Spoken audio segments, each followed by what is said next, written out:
Chapter 23. Paul fixed his eyes on the council and began, "Brothers, for my part, I have always ordered my life before God with a clear conscience, up to this very day." At this, the high priest Ananias ordered the men standing near to strike him on the mouth. Paul turned to him and said, "God will strike you, you whitewashed wall.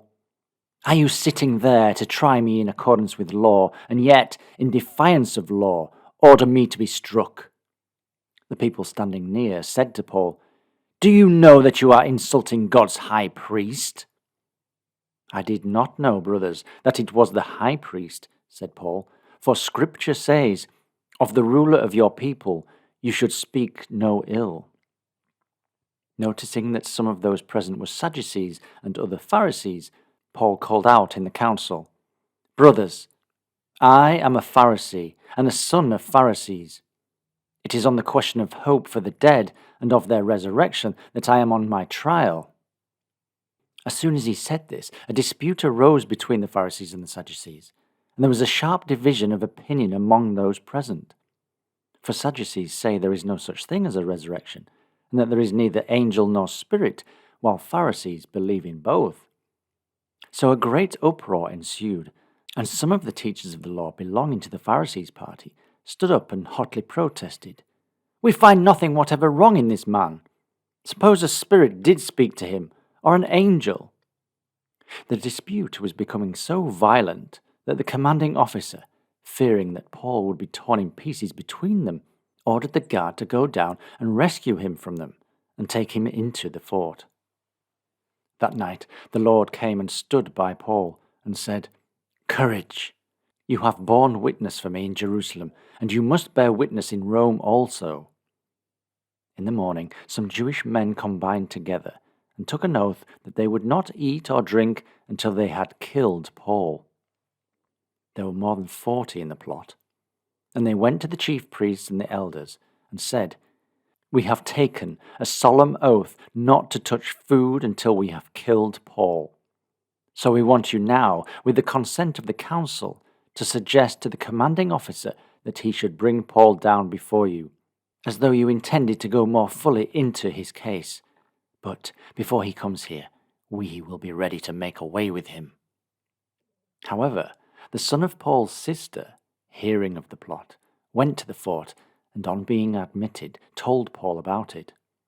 Paul called one of the garrison centurion and asked him to take the lad to the commanding officer, as he had something to tell him.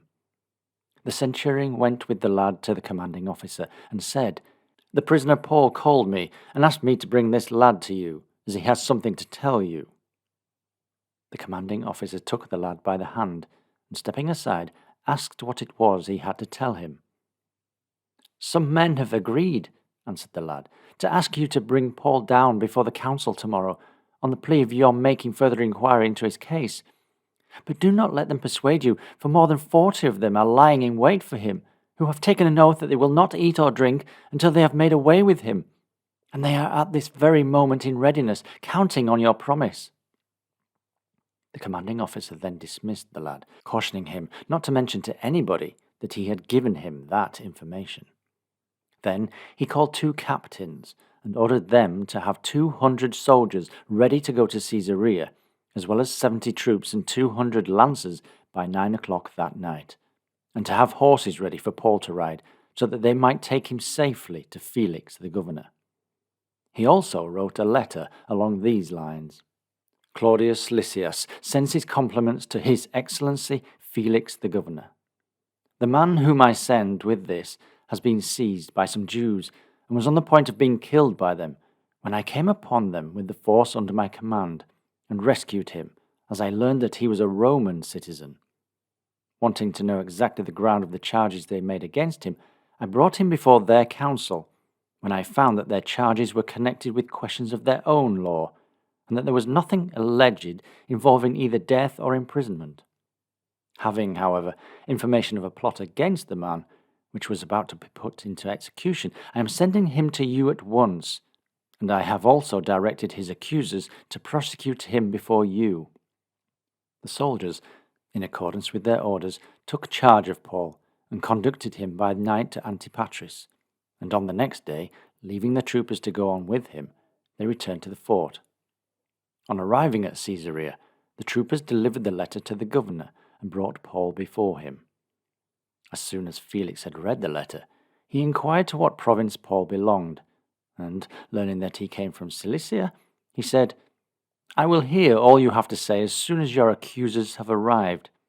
And he ordered Paul to be kept under guard in Herod's government house. Chapter 24. 5 days afterwards, the high priest Ananias came down with some of the elders and a barrister named Tertullus. They laid an information with the governor against Paul, and when the hearing came on, Tertullus began his speech for the prosecution. "We owe it to your excellency," he said, "that we are enjoying profound peace, and we owe it to your foresight that this nation is constantly securing reforms, advantages which we very gratefully accept at all times and places. But, not to be tedious, I beg you, with your accustomed fairness, to listen to a brief statement of our case. We have found this man a public pest. He is one who stirs up disputes among our people all the world over, and is a ringleader of the Nazarene heretics. He even attempted to desecrate the temple itself, but we caught him. And you will be able, by examining him on all these points, to satisfy yourself as to the charges which we are bringing against him." The Jewish crowd also joined in the attack and bore out his statements. On a sign from the governor, Paul made this reply: "Knowing, as I do, for how many years you have acted as judge to this nation, it is with confidence that I undertake my own defense.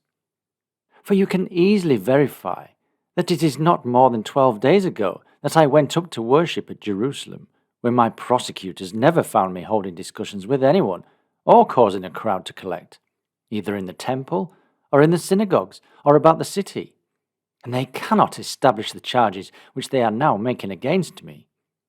This, however, I do acknowledge to you, that it is as a believer in the way, which they call heretical, that I worship the God of my ancestors. At the same time, I believe everything that is in accordance with the law and that is written in the prophets. And I have a hope that rests in God, a hope which they also cherish, that there will one day be a resurrection of good and bad alike. This being so, I strive at all times to keep my conscience clear before both God and people. After some years' absence, I had come to bring charitable gifts to my nation and to make offerings, and it was while engaged in this that they found me in the temple, after completing a period of purification, but not with any crowd or disorder. There were, however, some Jews from Roman Asia, who ought to have been here before you, and to have made any charge that they may have against me. Or else let my opponents here say what they found wrong in me when I was before the council, except as to the one sentence that I shouted out as I stood among them. It is about the resurrection of the dead that I am on my trial before you today." Felix, however, adjourned the case, though he had a fairly accurate knowledge of all that concerned the way, with the promise, "When Lysias, the commanding officer, comes down, I will give my decision in your case." So he gave orders to the centurion in charge of Paul to keep him in custody, but to relax the regulations, and not to prevent any of his personal friends from attending to his wants. Some days later, Felix came with his wife Drusilla, who was Jewish, and sending for Paul, listened to what he had to say about faith in Jesus Christ. But while Paul was speaking at length about righteousness, self-control, and the coming judgment, Felix became terrified and interrupted him. "Go for the present, but when I find an opportunity, I will send for you again." He was hoping, too, for a bribe from Paul, and so he used to send for him frequently and talk with him. But, after the lapse of 2 years, Felix was succeeded by Porcius Festus, and wishing to gain popularity with the Jewish leaders, he left Paul a prisoner. Chapter 25. 3 days after Festus had arrived in his province, he left Caesarea and went up to Jerusalem. There the chief priests and the leading men among the Jews laid an information before him against Paul, and asked a favour of him, to Paul's injury, to have Paul brought to Jerusalem. All the while they were plotting to make away with him on the road. But Festus answered that Paul was in prison at Caesarea, and that he himself would be leaving for that place shortly. So let the influential men among you, he said, go down with me, and if there is anything amiss in the man, charge him formally with it. After staying among them some 8 or 10 days, Festus went down to Caesarea. The next day he took his seat on the bench and ordered Paul to be brought before him. On Paul's appearance, the Jewish leaders who had come down from Jerusalem surrounded him and made many serious charges, which they failed to establish. Paul's answer to the charge was, "I have not committed any offense against the Jewish law, or the temple, or the emperor." But as Festus wished to gain popularity with the Jews, he interrupted Paul with the question, "Are you willing to go up to Jerusalem and be tried on these charges before me there?" "No," replied Paul, "I am standing at the emperor's court, where I ought to be tried. I have not wronged the Jews, as you yourself are well aware. If, however, I am breaking the law, and have committed any offense deserving death, I do not ask to escape the penalty. But if there is nothing in the accusations of these people, no one has the power to give me up to them.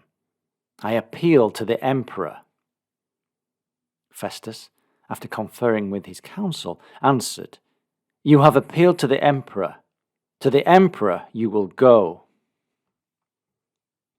Some days later, King Agrippa and Bernice came down to Caesarea and paid a visit of congratulations to Festus. And, as they were staying there for several days, Festus laid Paul's case before the king.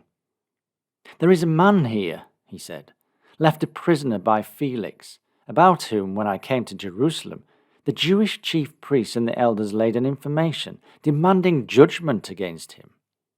My answer to them was that it was not the practice of Romans to give up anyone to their accusers until the accused had met them face to face, and had also had an opportunity of answering the charges brought against them.